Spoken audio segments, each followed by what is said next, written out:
Live. This is the Ultra Heelz Wrestling Podcast, live from Bravery Studios, Clifton, New Jersey. I am Darth Messiah, the Dark Side Savior, always and forever, on his worst behavior. I don't get hard, I stay hard. And I'm Mr. DM. I'm always in your mama's DMs.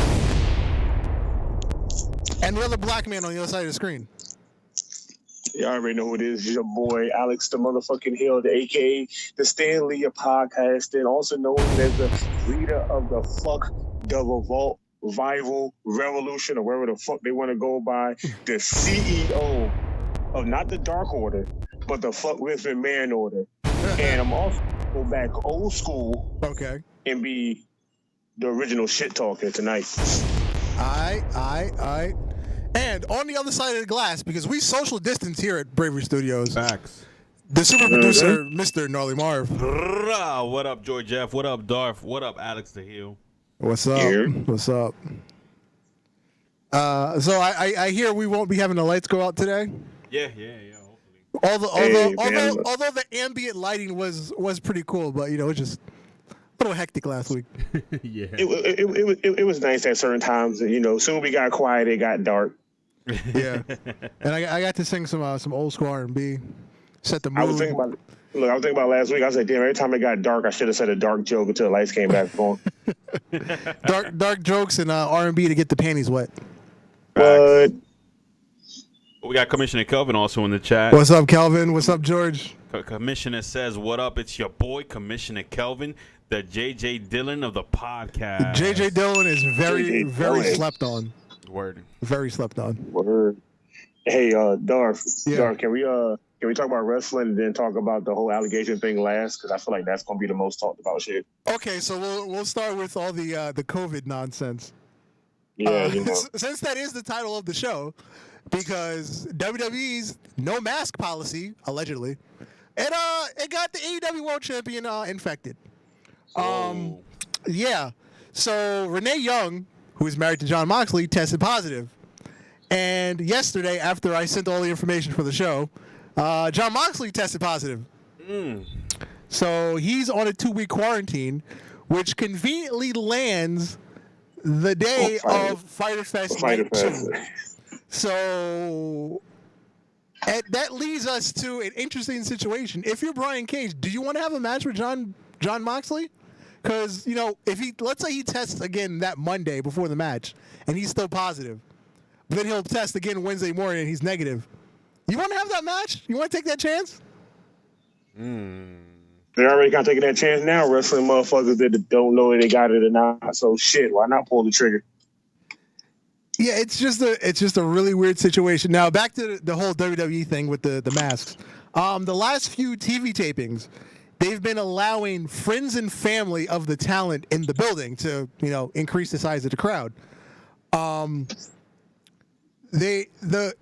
that is not a company employee has to sign a waiver to enter the building. The waiver states that in the event that you do become infected with the virus, it is of your own volition and you cannot sue the company for obtaining the virus. Wow. Now, the other issue, there's a hush-hush rule that's going on because obviously they can't put it in writing because it's really fucked up. They don't want anybody to wear a mask while they're in the building. Yeah. While cameras are rolling, they don't want anybody to wear a mask. Now, if you're in the hallways, you're in an office room, yada, yada, yada, backstage, you can wear a mask if you choose to. They're not enforcing it, but if you choose to. But once the cameras start rolling, they don't want anybody to wear a mask. So it's a real hush-hush thing that if the talent invites their friends and family, once the cameras roll, take your mask off. Yeah, I think we talked about this a couple weeks ago, that Vince doesn't want people to think about the epidemic while they're watching wrestling, right? Yeah. Bruh, we're already thinking about it just because wrestling is on. Yeah. Yep. No other sport is going on and wrestling is going on. That's the first thing we're going to think about. Wait. I can't watch. That just changed, though, right? There's Korean baseball. I've been watching Korean baseball. Oh, what? And NASCAR started like 3 weeks ago, so I've been watching NASCAR too. First of all, I still watch NASCAR. I ain't need to watch it through COVID or not. I watch that on a normal day basis. George Jeff said Bravery Studios made me sign also. Just in case just in case he catches COVID during watching the show, he can't sue us. Yeah, so Word, so there, I believe there was like the count is up to like 10, 11, 12, 13 people in WWE that are positive. Damn. The other person is Kayla Braxton, and this is her second time having it. Damn. Kayla It's Braxton, the fucking crazy. announcer. This is her second time being positive for COVID. So yeah, Renee Young, married to Jon Moxley. Your AEW World Champion is positive because of WWE. Go figure. I feel like that was a setup. Word. That's such a Vince move. That's such a Vince move. Yep, I was waiting for somebody to say that. I can see him pitching into people to his round table. Her show get canceled, she get COVID, and then she goes home and take a Jon Moxley. They knew what they was doing. Word. Now that just happened to have been the order of the events that she tested positive. So obviously he took the night off from Dynamite, and then he tests positive the next day. What if it just so happened that she was the one that was tested first, and then, but he was the one who actually had it first. Let's say that happened. So just coincidence. Look, I about to say, look, that also could make sense. You got to think about it. When the last time he been on TV? He was on TV last week. Yeah, that was but between them times, he only been on TV a few times. He hasn't been there like Jericho and them have been every damn night. That's true. But yeah, it's just a really, really weird situation that happened with those two. Who were we speculating last week that was positive? You said Kevin Owens, right? Yeah, apparently they said Kevin Owens tested positive. Then Renee Young this week. They also said they think that Bobby Lashley tested positive also. Uh-huh. And then like it's a couple more trickle names down the list, but like the main ones was Owens, Renee, Kayla Braxton. Kayla Braxton and Bobby was the only 4 names I saw online that people was talking about that apparently got it. The other names are still like here and there, like nobody's really finding out who the other ones are. I guess they're trying to keep it on a super hush hush, but the internet, we'll find out eventually. Yeah, and that's everything with WWE. Everything is hush hush instead of being forthright with it and just letting the public know what's going on. Like now they're actually testing their employees. This is the first time they started testing employees like last week when there was somebody last week when somebody was showing symptoms. So last week when they had to cancel tapings for like a day, that's when they started testing people. This is fucking stupid. They should have been doing shit from the start. Once they became a bullshit ass essential, they should have started testing motherfuckers every damn fucking night. Motherfuckers had to go home and come back. Kelvin just said it was Jamie Noble and Adam Pierce. It's still weird to see that Jamie Noble's still there. I'm Jamie Noble. You gonna remember me? Well, we sure hell do. You got powerbombed by Sheamus off that damn apron to that damn hard floor, and that was the end of your wrestling career for a while. That was my favorite version of Jamie Noble when he was just like really redneck with who was that, Nydia? Yeah. Yeah. She don't even look the same, bro. She look older than he do. What? Now I gotta find a current picture of Nydia. Yeah. Somebody on Instagram did a photo thing of people who they used to be together in groups or like so-called couples of TV.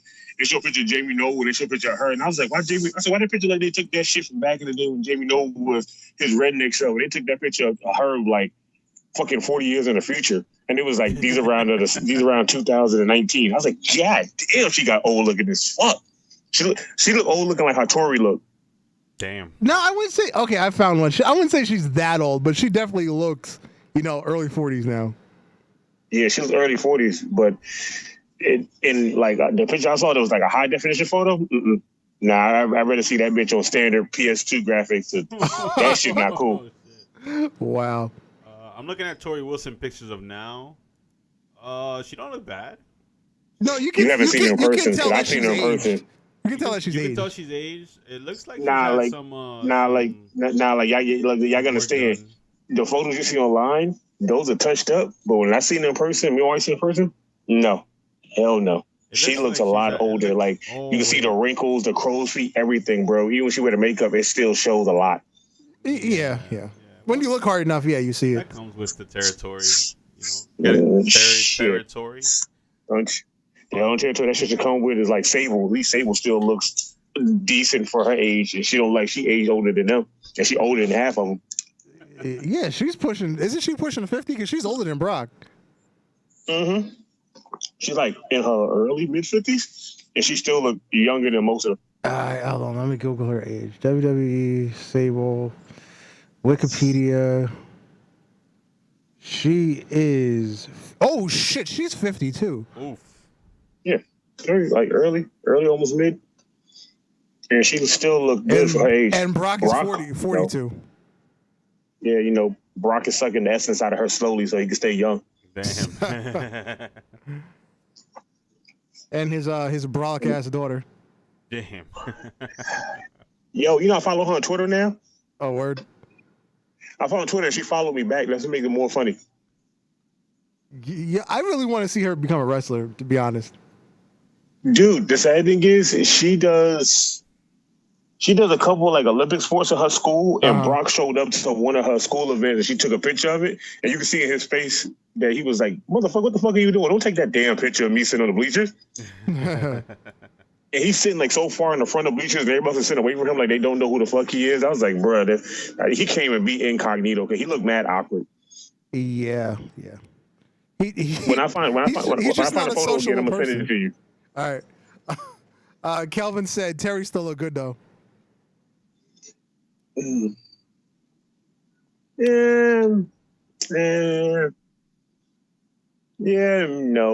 Yeah, no.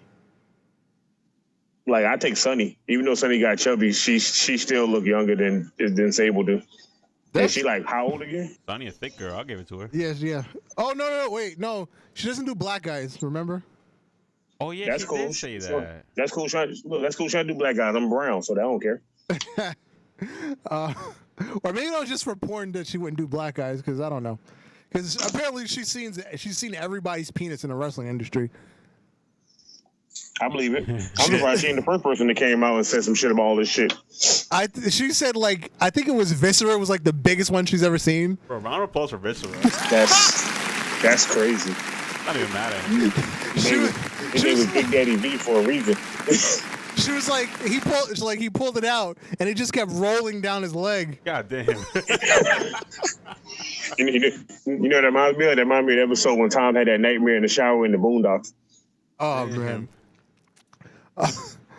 Okay, so let's talk about Fyter Fest really quick since we were talking about potentially Jon Moxley not being available for Fyter Fest. That's night 2. Night 1. Yeah, it's gonna be a 2-night event. Yeah, they're splitting it up over the next 2 weeks of Dynamite. Night 1, main event is Kenny Omega and Adam Page versus the Best Friends. I'm not really excited about that if that's what they're calling their main event. At this point right now, shit, you might as well. This is the first time in, to me, wrestling history that we ain't being forced Kenny Omega down our throats no more like they used to. Well, that's because Kenny Omega's not a main event star. But that's why I'm happy that he's the main event now. Cause we ain't gonna see him for a couple more TV tapings. What should be the main event? I hope they change it by the time they get to it. Cody versus Jake Hager for the TNT Championship. It might be right before that main event. Yeah. But to me, that should be the main event because that's the attraction. Cody is the attraction. Word, especially going against Hager. Keep forgetting that his name is not Swagger, even though his Instagram name is still Jack Swagger. Is it? I thought he changed his Instagram. When he showed up in MMA and a couple of anything, it's Jack Hager. His Instagram name was still Jack Swagger. Oh, okay. Now they had a little they had like a boxing what do you call it? Like weigh-in segment. Yeah, they had a weigh-in segment on Dynamite. First of all, Jake Hager showed up like 10 minutes late. So Cody's just answering a whole bunch of questions, yada yada yada. Hager shows up and he's like, I don't want to answer questions, like let's just have the stare down. And they do the stare down. He just puts a fist in Cody's face. Cody slaps his hand. And then Hager's wife threw water on Cody. Yeah, that sounds about pointless, but yeah, continue. Yeah, exactly. But well, on the bright side, freaking Brandy didn't do anything. I would have thought she would have like tried to fight Hager's wife. You got Brandy fucked up. You keep forgetting that she black. But she was just in the hold on. Freaking Dustin was about to fight his wife. Hey man, because Dustin beat bitches. Whoa. The views and opinions of Alex Heelz do not deflect those of Bravery Studios or Ultra Heelz podcast. What you mean? That's not a bad thing. Just go look at some old Goldust videos of him going against some women, and some shit he did was questionable to get him in trouble, but it didn't. So yes, I know that's out there. Yes. So it ain't my fault. You take it the wrong way. I don't know what the fuck to tell you. Shit, ain't like I said he was out here Sammy Guevara and bitches, but still. Oh, whoa, yeah, we got to talk about Sammy Guevara too. Well, that's part of the whole sex allegations things that are going on. Back to Fyter Fest. I told you don't go back old school. You got me fucked up tonight. Today's been a good day. I wasn't ready for that one, no. That caught me by surprise. Hikaru Shida versus Penelope Ford. I like that match. Penelope Ford is growing on me. I'm really looking forward for that match, but I kind of wanted to be on night 2 instead of night 1. Well, yeah, because you have 3 title matches on night 1 and only 1 on night 2 that might not happen because if Moxley's not available, there's no title matches night 2. Yeah, so I wish they could have split that them title matches up between both shows, so you got 2 title matches on one night and 2 on the other one instead of having 3 on one and then that so-called main event to be the next one if we're not going to have it. At least we would have had another title match if they didn't have it, the least watch. Yeah. Then we got Jurassic Express versus MJF and Wardlow. I want to see that. I'm kind of upset that they did Wardlow Luchasaurus already on Dynamite instead of saving that for like a pay-per-view blow-off. But, hey, it is what it is. What can you do besides watch and buy merch? Yeah, and then we got Private Party versus Santana and Ortiz. I don't really know how Matt Hardy in their corner. Yeah, I don't know how they got to that point, but they're just having a match on pay-per-view. I think that they got to that point because I think Private Party was supposed to be around when this whole Inner Circle thing started, but I don't know what happened to them and what got them sent away for that long period of time. Yeah, because they were off TV they for a while. Before COVID. Yeah, they were off TV for a while. They was gone before COVID even hit. Yep. So I don't know what the fuck happened between that time and then, but from my understanding, they were supposed to be a part of that little storyline to fight them, but I guess they like, fucking look, we waste too much time. We might just throw y'all into this shit and just leave it at that. Yeah. So night 2, which is July 8th, 2 Wednesdays from now. We talked about Jon Moxley and Brian Cage with Taz. Taz cut hell of a promo this week, by the way. Bruh, he's a good mouthpiece, boy. I'm telling you. Yeah. Then I think this is the match I care the least about, and it's sad to say this. Jericho versus Orange Cassidy. I don't care at all. Sad thing is, I would say the same thing, but Jericho. Anybody getting in the ring with Jericho looks like a 5-star player that can be like a 1-star dollar store player. I mean, he cut a hell of a promo on this week on Orange Cassidy, but I just don't care. Orange Cassidy doesn't move the needle for me. Yeah, and I think that's why Jericho wanted the match with him. Because like he's just a draw, just a showing up, doing little moves here and there, and little explosive shit when he do them combos, and that's it. Yeah. And I think Jericho sees something in him that nobody else is trying to see. So I guess Jericho was like, look, let me fight him. Jericho pick his opponents he want to fight to try to, get the best out of them. Yeah, he has creative control. Now, I will give Orange Cassidy this. I was watching the episode of A Shot of Brandy that he was on the AEW YouTube channel. His real life personality, I could chill with that guy. I would drink some orange juice with that nigga. him being himself in real life, he's a pretty cool dude. He is. And the sad thing is, if you follow him on Instagram and check back to his earlier posts, bro, he's been like this since he got into the indie circuit. He's been this Orange Cassidy person since day one. Mm-hmm. He has no other gimmick. He just literally came into it like that, and people just loved him. I was like, yeah, you one of the few people that can come in with a gimmick, and people like that gimmick this damn long. Okay, another match that I really don't care about because in reality it should just be a squash. Lance Archer versus Joey Janela. That should Yeah, just that be should be a it squash. should be a squash. That should be. I ain't gonna lie. That should be the first match of the night just to get it over with. Well, there's also Nyla Rose versus to be announced later. Yeah, I hate they gave her the graphic of she will be in action. Nigga, against who? You ain't got that many females there that can really wrestle her right now. Her, him, whatever. But still. I love the dark humor. Oh, you gotta do it once in a while. Now, then we have Colt Cabana and the Dark Order, which is Brody Lee and Stu Grayson, versus SoCal Uncensored, all three. I want to see. It's really weird for Colt Cabana's Dark Order, because didn't he just go into the Inner Circle locker room like last week or some shit? I believe so. Yeah, because he's like a free agent for factions right now. Because he was the one time I watched Being Elite, he was doing something with the Bucks too. It's weird because I don't understand, because I saw, how you doing? I saw the little the clip of him knocking on their door and going in there, and I was like, okay, is he trying to be within a circle? And then I saw this match and I was like, what? That makes no damn sense whatsoever. Because the last couple weeks, Brody Lee has been first he gave him a blank contract, and now he's kind of like, let me show you what winning's like, because Colt Cabana hasn't won on Dynamite. He's won on Dark, but he hasn't won on Dynamite since he's been there. So he's like, just join with me, you'll start winning. And he's won the last 2 weeks. I got a question about Dynamite. If you win or lose on Dark, do that count for your record in there? Yes, it does. Huh. That's why MJF is like 10-0, even though he's only had like 5 matches on Dynamite.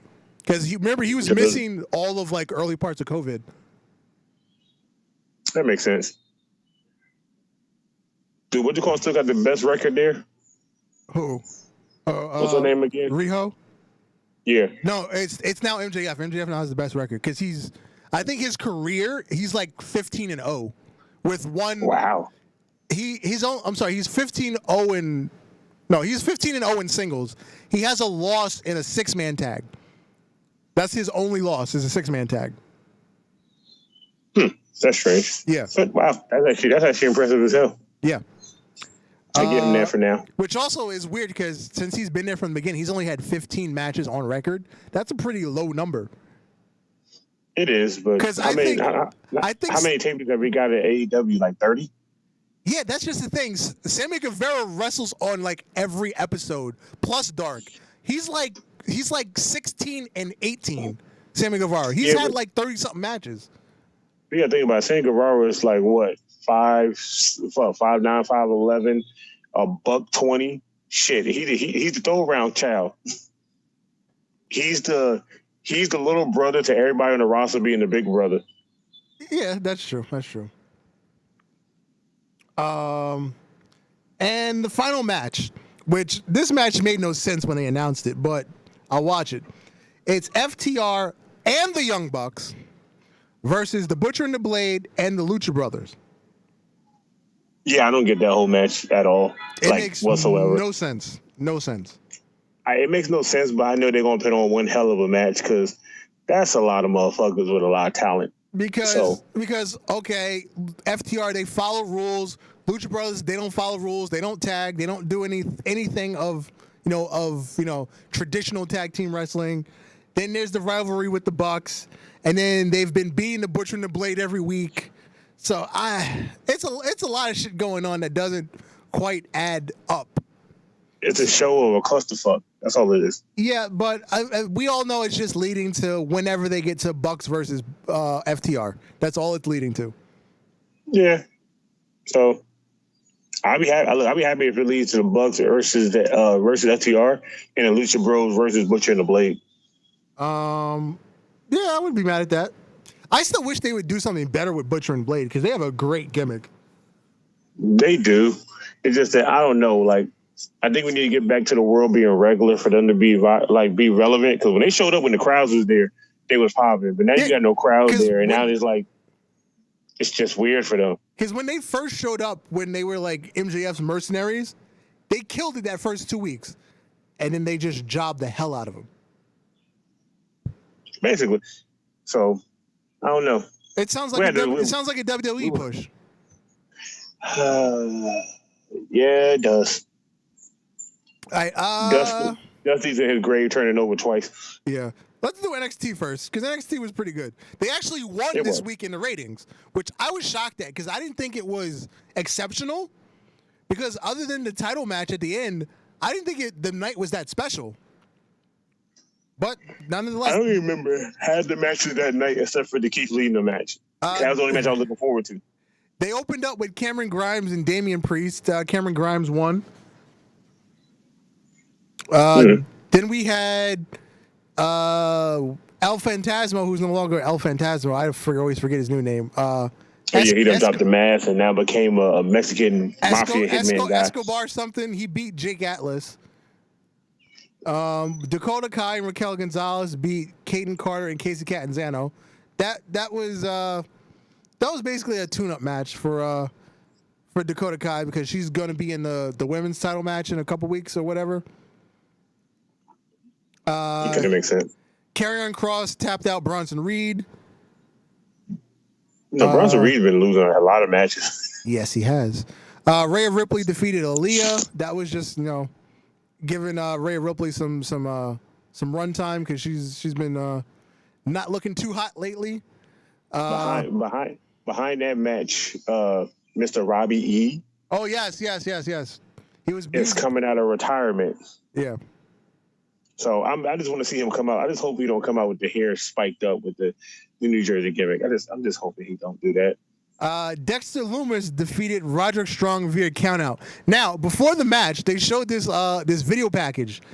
They took Roderick Strong to therapy because he has some like phobia or whatever that he's battling now or whatever. So they went to a therapist. The therapist was Kyle O'Reilly. Kyle O'Reilly grew out his hair and his beard. He looks like an oversized leprechaun because he's ginger. That is a weird look now you say that, because now I got to go back and look at it, because I didn't even see that. I must have got up and walked away. He grew out his beard and his hair. His hair like touches his shoulders now. He's got a full bushy beard. That's weird. He ain't been gone that damn long. How the fuck that shit grow out that damn fast? Hey, well, it's been 2 months 3 months since he's been on TV? Really? Yeah. Well, I didn't feel shorter than that. Because he's high risk for COVID, so he's self quarantining. He like Roman, so. He doing Roman but he's not blackballed from everything. Yeah, basically yes. Makes sense. So yeah, they took him to therapy, and apparently it didn't work because during the match, Roderick he just couldn't face Dexter Loomis, and he just ran away. Now, let me say something. I'm sure I've seen it before, but it never registered in my brain. The way Dexter Loomis crawls across the ring on his fist, that shit is sick and creepy. I know, and I love it.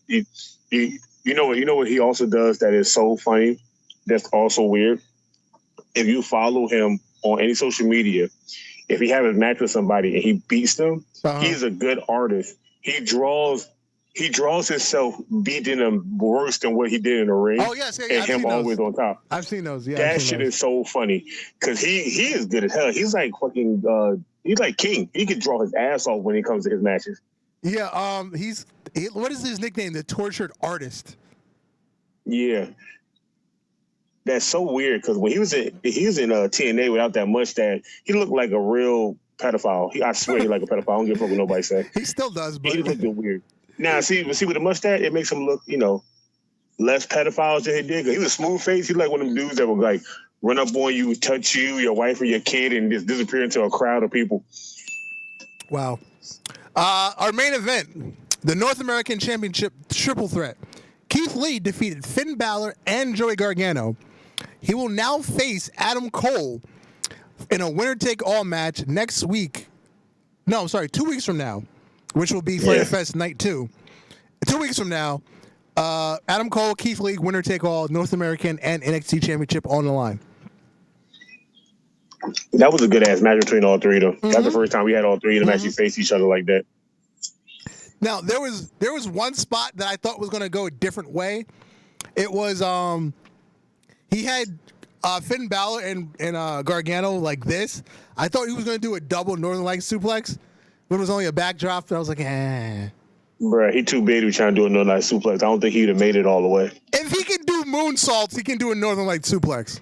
But moonsaults are different. Moonsaults, you take your whole body with the action and go backward. Northern Lights suplex is him doing a bridge. You see Keith Lee big ass doing a bridge? Why not? Dude, his body don't like it's made for bridges. Like it's made for doing moonsaults and then high aerial attacks. That's all he's made for. I wanted a double Northern Lights suplex. But yeah, that was a hell of a match. He finished with what was it, double Big Bang catastrophes? Yeah, I'm not gonna lie. When Finn Balor was in that corner, he came out that corner looking at him. I was like, bro, that put me to mind of every bad scene I watched in Oz. Yeah. Cause Finn looked terrified. He was like, holy shit, a big black guy. The big Raw kicked off with Dolph Ziggler coming out to challenge Drew McIntyre. Why? We don't know, but we now have Drew McIntyre versus Dolph Ziggler at Extreme Rules. Oh, sorry. You got to say the name right. Extreme Rules, the horror show. Wait, that's what they're calling it? If you go online to WWE.com and look at, I think it's Sasha Banks' little article about it, they literally said she's going to try to be a dual champ like her friend. At Extreme Rules. The horror show. That's literally what they called it, and they did not fix it or nothing. And people were like, "What the hell is Extreme Rules? The horror show mean?" And nobody knows what it means, but WWE is still sticking by it. Like they have not changed it. Because for some reason, Sasha Banks, who's a SmackDown superstar, won a #1 contenders match and is now facing Asuka for the Raw Women's Championship at Extreme Rules. Yep. Makes a lot of sense. You know. That's what happens when you put Bruce the Pritchard. wild card. The wild card rule without being a wild card rule. Yeah, that's what happens when you put Bruce Pritchard in charge of both shows. Shit just happens. Yep. Nia Jax beat up somebody, didn't she? I forgot. She did somebody. I know she fucked up Charlotte. Charlotte. It was Charlotte. We had the Street Profits versus the Viking Raiders. I forgot to mention that fucking train wreck that they had at Backlash last week. But I digress, because I don't want to go there. Okay, let's not go there, Usher. Asuka got her first win over Charlotte on the main roster. On Raw, not a pay-per-view, on Raw. And only due to Charlotte having that arm injury that will have her out until the Royal Rumble. Oh, she's out? Yeah, she's out. She literally got to get surgery. She's out to the Royal Rumble. Oh, okay. I thought that was a work. The fuck is going on with Akira Tozawa and his band of ninjas? Akira Tozawa is now 24/7 champion. First of all, I don't know, but I'm just happy that Akira Tozawa was doing something. I'm just mad that he got a 7'3" tall black ninja. I'm just a little confused at that one. I think that's the only upside is the giant black ninja. Yeah, it's cool to have him. It's just weird to have a 7'3" black ninja. Any ninja is cool, no matter what race, but 7'3" tall black ninja that doesn't do anything yet still, kind of defeating the purpose. Yeah. Then we had Big Show confront Randy Orton and Ric Flair because Ric Flair is backing Randy Orton as the greatest wrestler ever. Because, and Big Show flips. Big Show flips size faster than how can I say it? Big Show flips size faster than 6'9" can snitch on a nigga. Oh damn, that is pretty fast. Then we had a women's tag team championship match. No, I'm sorry, not a championship match. It's just the champions versus the Iconics. Since they've been back, I'm just depressed.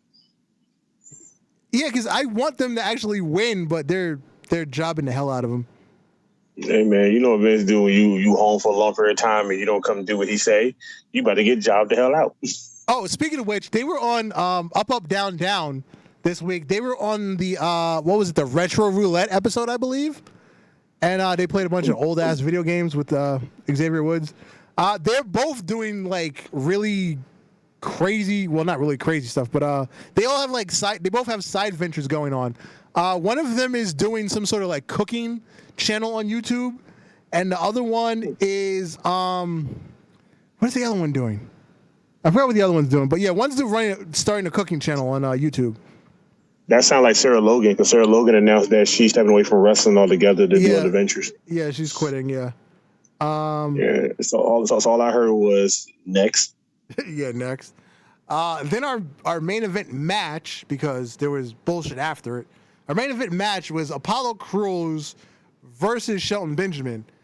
BBB making a comeback. Big Black and Ball. I'm telling you, bro, all we needed was Bobby Lashley to show up, bro. We didn't have Big Black and Ball. Literally, MVP can make that team now. I swear he can do it. Is Titus O'Neil on Raw? Yeah, but nobody cares about Titus O'Neil. He doing too many outside adventures for WWE with the father thing and family things. He don't even wrestle no more at this point, really. Nope. He's John Cena without the titles.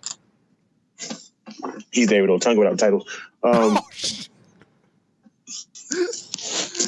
Then Dominic, dad in the world. Dominic showed up to try to fight Seth Rollins again, but Rey Mysterio told him, "Oh, you shouldn't be trying to fight my battles, son.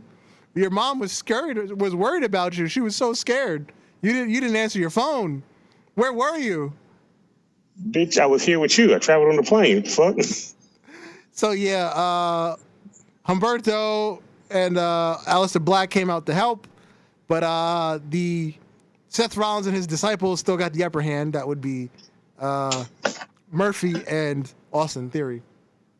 Yeah, even though Aleister Black and what the fuck is that nigga name? Humberto.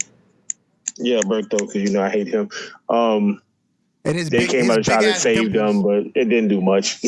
Yeah, Humberto and his big ass dimples. I just hate his face. It's just sad to say that. It looked okay. You know how you like there's the women that want to be like real life Barbie. Mm-hmm. He looks like a real life Ken doll.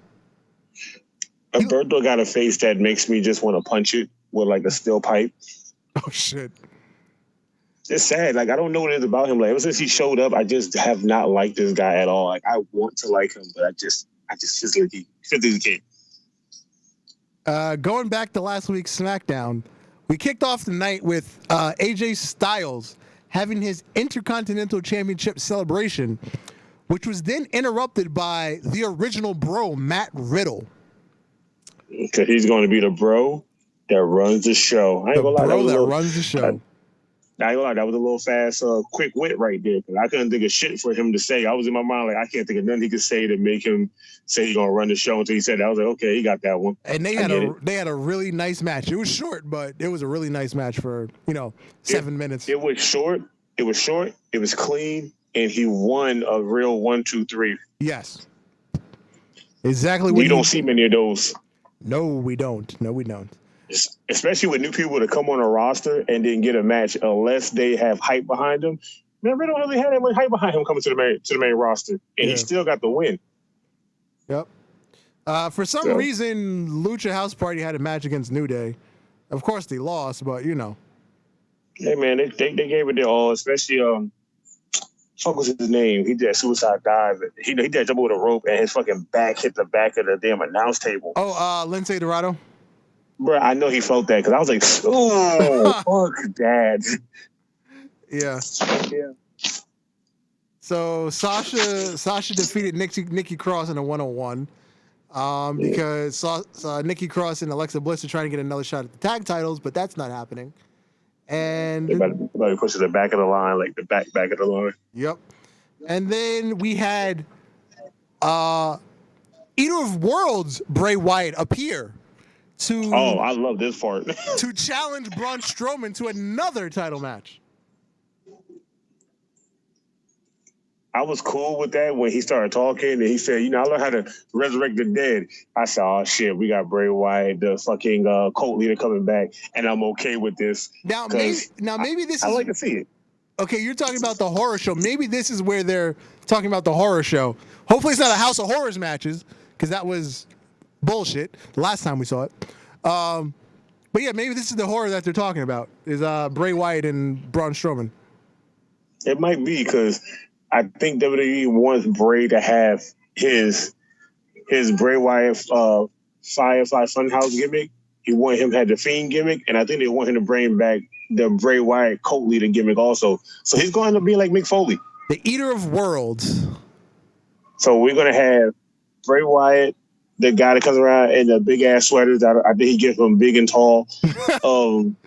We're going to have the Fiend that comes around in the clown costume with that small ass onesie top on. And then we're going to have Bray Wyatt, the NXT and the Eater of Worlds. I'm okay with this. You know what makes me be better if this would happen? If they was to do a House of Horror, I would like to see him do like they did a John Cena vignette and he just changed his character and his style of wrestling each time he fights him. Yeah, that's basically what should happen, yes. I would enjoy that so much because if he comes out as regular Bray, Firefly House, and start the match, and as soon as he started losing, he turned to the Fiend. No. And as soon as, no, listen. Okay. Turn to the Fiend, start beating him enough, and then turn into the Eater of Worlds for the win. I was going to say he should do what Foley did, show up at next year's Rumble. You start as Sweater Bray, you lose, you come back as Eater of Worlds Bray, get thrown out, come back as the Fiend and win. I would be okay with that also.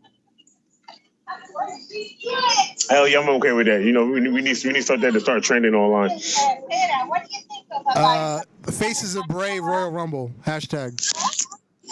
Word. And you know the image should be on the Royal Rumble. It should just be a picture of Bray Wyatt, and then they like around the world there should be different versions of the poster of different versions of Bray. Yeah. Okay, now all the sexual allegations. Where do you want to start? Joey Ryan, Michael Elgin, Sammy Guevara, Jim Cornette. No. Where do you want to start? At least Sammy Guevara last. Let's go to Joey Ryan. Let's go with the boy you hate the most. Joey Ryan. Yeah, let's go with Joey Ryan. Man, what is there, like 15 people now? I saw like a list of like 5 more people like before I left to come here. Like he's had to shut down his wrestling promotion. He got released from Impact. He was one of the first ones to get released from Impact. Immediately, like he got released. As soon as they said allegations, the next night they was like Impact has terminated his contract. I was like, God damn, they didn't give him no chance. I thought. Yeah, it is open season right now. If you mistreated anybody, hold on. There's just so many. There's just so many. I lost track of them. What's the name of the big dude on TNA? Michael Elgin. Yeah, he's suspended. He's suspended until further notice until they finish investigating him. But he was terminated today. He was terminated today. I saw that a few hours ago. He was terminated today. Damn. Yeah, he's gone too. One of the dudes for OVE, one of the OVE, the one with the thick beard, he got terminated also. Jake Christ, I believe. Yeah, he got terminated also. Same time Joey Ryan got terminated. They were the first 2 people to get terminated immediately. Let me try to Google this. Sexual. Oh, this shit is getting crazy. Oh, you know who got added to the list? Who? And Angel Garza. Oh yes. Just got added to the list. He just got added by some girl that's like fucking 15, and she has photos and messages from him from Snapchat. No. That's Austin Theory. Yeah, Austin Theory. Yeah, like that shit is crazy that she got fucking messages and shit. And he literally told her keep it private. I don't want to get in trouble. First of all, why the fuck would you even talk to her in the first place? Word.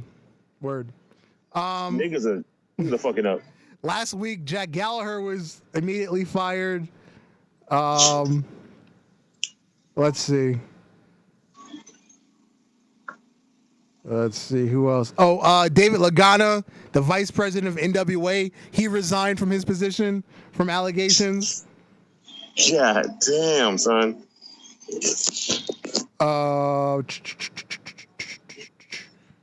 Who else did I mention? We said Michael Elgin. You know who I'm surprised not part of this list right now after they just had the same shit happen to them? Who? Velveteen Dream. Now, somebody told me that there was a second allegation against him, but I feel like it was just a repeat of the same story from last time. I think it is because I haven't seen nobody talk about him or nothing. They've been going by everybody's list. Nobody's bringing him back up. So I really don't feel like it's another one. I think this one they were just trying to pile on with him. WWE also released Travis Banks and El Ligero. Yeah, two people that are nobody knows, cares. Oh, also last week, Jordan Devlin was fired. The Matt Riddle one, that's an interesting one because everybody keeps saying that he assaulted this girl, but he had the most interesting defense because when it hit Twitter and it started trending, like within an hour, his lawyer, not Matt Riddle, his lawyer posted something saying we've dealt with this person before. She's stalking him. We have papers on her. Yada yada yada. So I don't think Matt Riddle's really like in danger. I think that girl was just trying to get some clout out of this whole situation. Let me tell you, if Matt Riddle was in danger, he wouldn't have showed up on SmackDown, and he definitely wouldn't have beat no AJ Styles. Exactly. He'd have got his push would have got pushed so far back. He'd have been sitting at home like what the hell the old boy named from NXT that came to the main roster. That's a lot of people. No. The dude that was supposed to be the new next big monster. Oh, yeah, that guy. That's sad. We can't remember his name because he ain't been on TV in so damn long. Yeah, because he's doing gay porn. But anyway. Yeah, like he'd been sitting home with him playing PlayStation. That's what he'd have been doing. Oh, yes. Thank you, Kelvin. Tessa Blanchard got fired from Impact, too. She got fired and stripped of her title. Yes, because she's stuck in Mexico, but at the same time, she hasn't been, like, cooperative with Impact as far as, like, keeping touch or whatever. So she's fired. She's been stripped of the title. And everyone's like, oh, she can just go to NXT. Oh, she just go to AEW. No, she can't. She's not going to NXT because she was running her mouth when she was there before. She was acting, bigger than her spot. And because of her alleged racial allegations against other people, she can't go to AEW because, they're all inclusive, yada, yada, yada. She can't go to AEW with the simple fact that most of the people that she did this shit to work for AEW. Exactly. It's like majority of the whole women roster is literally people that she fuck with. So speaking of, being all inclusive and not saying certain things in AEW, Sammy Guevara. We'll move on to Sammy Guevara. Sammy Guevara is now indefinitely suspended for an interview from 2016 where he said, quote, I would go rape Sasha Banks. Because he was having a tryout match, and I guess Sasha Banks happened to be in the building. And while he was telling the story on this radio show, he was like, yeah, I was going to go rape Sasha Banks. Now, this is my thing, because I was in Jarbatir's podcast, and they was talking to Wrestle Champions, this female, and they got their little, side of the story. As a female, she understood from a female perspective, and certain workers understood from a male perspective. Yeah. My whole thing is, he wasn't hired for the company. Right. And he said that in 2016. Yeah. People change over the course of time. Cancel culture. And, people change over the course of time. You basically can't cancel somebody that got a tryout and didn't even make it in that company to go to another company and bring it back up. But that's true, then shit, it's a lot of motherfuckers that did interviews before 2016 that should be fucking canceled and fired for the same exact reason. It's like I said, it's cancel culture. That's what they do. You say something offensive, the internet catches wind of it. Now, you've got to be fired or suspended from your job for saying something years ago. Look, because right now the fucking guy that does Cleveland Brown voice for Family Guy stepped down from fucking doing the voice. Yep, I literally saw that. As I was walking up the stairs. I was on Facebook. I was like, what the fuck are y'all doing? I said, this is the thing. I hate Generation Z people. I swear I do, because they're the most stupidest people on the face of the planet. Yep. What was I gonna say? It's Sammy Guevara. I can say I feel bad for him. I can say I would feel bad for him, but he apologized in his video on YouTube, and then also got in contact with Sasha Banks, and she accepted his apology. Most people don't accept the apology of bullshit. Her apology. Let me shit on her apology for a second. I respect the fact that she accepted his apology, but let me shit on what she did. When she posted the apology, she signed it with her real name, not Sasha Banks. She signed it Mercedes Varnado. Who the hell is Mercedes Varnado? We know you as Sasha Banks. Sign it fucking Sasha Banks. I'm telling you, bro, it's weird. Like most people that do shit like this, say shit like this, get in trouble. The people that they say it about don't accept apologies. They just want your career. Yeah. Sasha Banks understood that, 2016, you said something stupid. You grew up over time. You understand what you said was wrong. You apologize to them. Mm-hmm. You apologize to your fans. You apologize to yourself. You apologize to the woman that you said it to. To really be honest, you didn't have to say shit. If you knew everything was gonna be over, I'd have just stayed quiet and be like, "Fuck it, I'm gonna lose half my shit and leave it alone." And he voluntarily is staying off of social media. He's not doing his vlogs until he's allowed back to wrestle. He's voluntarily stepping away from social media. And they took away his pay. And they took away his pay, and he's okay with that. I said, bro, there's not many people that's gonna sit back and let that shit slide like that. Like he understood what he did was wrong, and he accepted all the faith that he got behind what he did. And motherfuckers are still like, no, don't suspend, no fire him. I'm like, for what? Yeah, and AEW is donating his salary to like some sort of like women's battered women's group or something. Yeah, and I'm like, bro, the things that are happening to him are the shit that everybody wants to happen. And now that it's happening before they can bitch about it, they just want him completely fired. I said, cause y'all got nothing else to channel over what y'all want from them now. Now let's examine what he actually said. Oh, I would go rape Sasha Banks. I'm sure you and I have said that at some point in our life. Between us, nigga, we have said that almost every female in the WWE roster. Hell, there's some women out there that say that shit about every fucking man they see on TV. not to dismiss the fact that it's a disgusting thing to say, but in the machismo macho world, that's something you say to your friends. You say it in the barbershop. You say it in the locker room. But just when it comes out public, it's a really bad look. It is. It is a really bad look. But you also got to think about it. How many of the boys in the back that's still working there now have said some shit like that and still got a job? Probably all of them.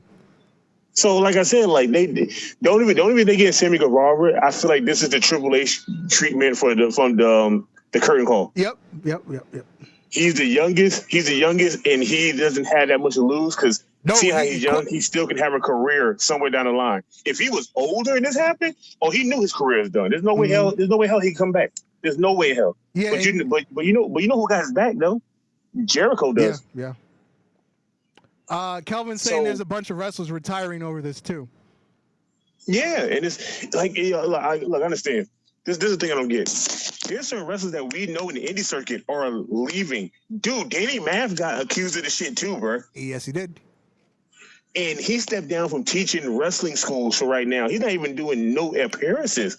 Like, he understand what he did. Hell, some girl said that Brock Lesnar showed himself to her, and she's like speaking dead ass facts. She could tell you what city he was in, what show, and what match. No, that was Terry Reynolds. Terry Reynolds said Brock Lesnar showed his penis to her. Yeah, like, come on now. Like, if Brock Lesnar showed his penis to her and she didn't say shit about it, and now that she said it, why is nobody not jumping on Brock ass? Brock's untouchable. Like I said, see, that's the thing. Untouchable. Sammy Guevara's touchable because he's young in the business. On my way here, because I was when Marv didn't open the door for me. I was sitting in the hallway. I was sitting in the hallway reading Facebook. Evolve is shutting down because they had a bunch of allegations there in Evolve. So and because of COVID, because they're not running shows or whatever, they don't have an income. Evolve is shutting down. But wasn't WWE going to end up buying them anyway? I guess that deal fell through. If there's no shows, yeah, but that's the thing. If there's no shows, then that make it cheaper to buy them now. I guess WWE. They'll probably just buy the video library, like they did. They do everybody else. Like they can buy the real library and they can buy the name, and then when shows get back up again, guess what? Your talent probably not gonna get paid as much, but they about to work 6 times harder as the main roster. Oh, here's an idea. This just popped into my head. You buy Evolve, you turn that into the actual training territory, and you move NXT to full-blown TV brand. That's what you do. Yeah, that would work. Because they really need more TV time. Even though they have good-ass matches in that short period of time, they need way more TV time. Yeah. So all the people that are just in the performance center, just training, they're not on TV. They're now on the Evolve brand. That's what you do with it. Oh yeah, Paige's mom. Paige's mom retired because there's allegations against her and the rest of Paige's family for alleged sexual assaults in England. Shit, at this point right now, Paige still tops all of them with all 8 of her pornos. Kelvin also said Chikara has shut down. That's like a Japanese American thing, right? I don't really know much about them. Yeah, it's weird. So many places are shutting down over this shit, and the sad thing is, you got to think about it. If they're shutting down over this, how far did this rabbit hole go for a lot of these wrestlers? Exactly. The wrestling industry is in shambles right now, absolute shambles. And then people try to figure out why motherfuckers are so hell bent on trying to work through the epidemic. Shit, everybody did some bad shit in their past, and they know they did. And then the shit coming to light, everybody fucked. Yep, yes they are. At this point right now, when the world get back together, nigga, we're gonna lose half of almost all the indie shows that's out here. That's basically what's going to happen. There'll only be the major promotions left, and then like super local indie promotions. That shit is gonna hurt a lot of motherfuckers' pockets. You know what that means? Niggas gotta get regular jobs. Ain't nothing wrong with that. Go. I want a number 2. No ice. Don't get your built ass back there and make my goddamn fries while I choke slam your ass. No pickles either. No pickles.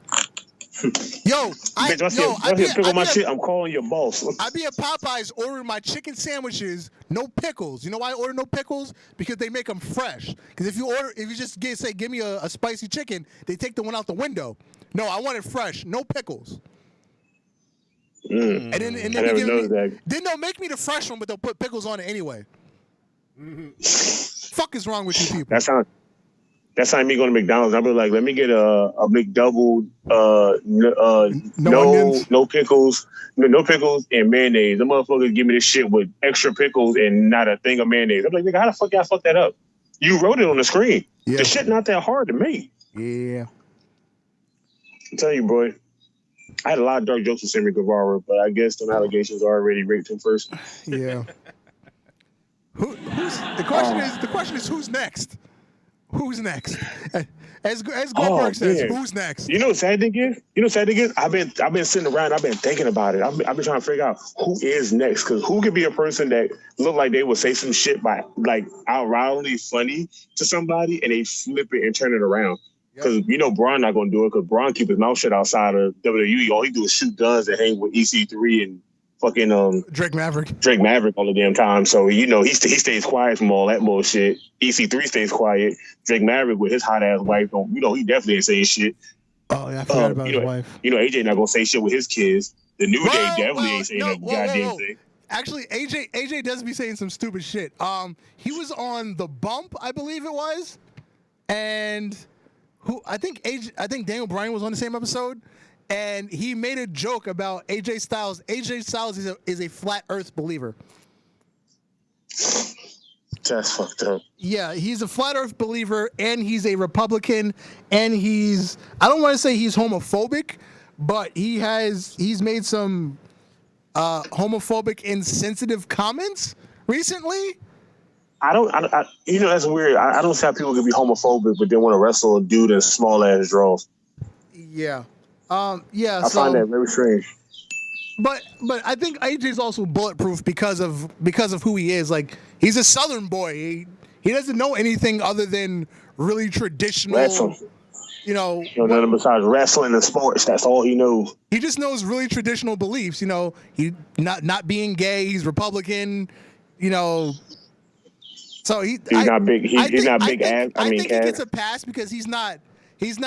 Rude about it or anything. It's just how he was brought up. Probably so. I got one thing before we go, though, right?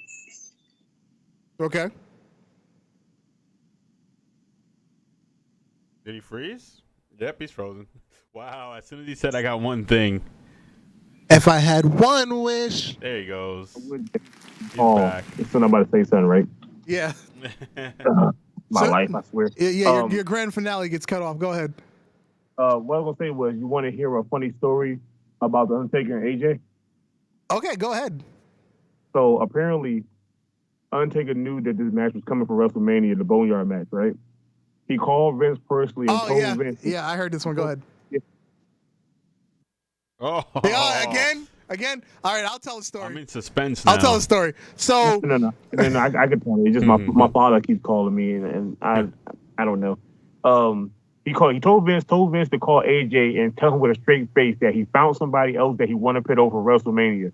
So Vince called AJ and told him Undertaker found somebody else younger that he wanted to put over. If you want to find out, you have to call Undertaker. You missed the beginning of the story. AJ was the one that came up with the idea to have the match with the Undertaker at WrestleMania. He didn't go to Vince. He went straight to Undertaker. He called Undertaker and said, "Hey, what do you think about such and such for WrestleMania?" And then Undertaker went to Vince, and then this part of the story happened.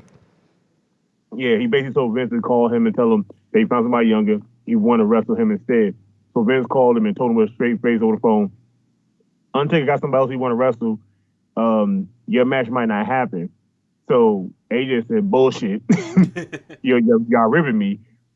Vince said, call Taker, talk to him. He said, so I called Taker, and Taker literally tells me, "Yeah, I found somebody young I want to put over for WrestleMania, so no hard feelings."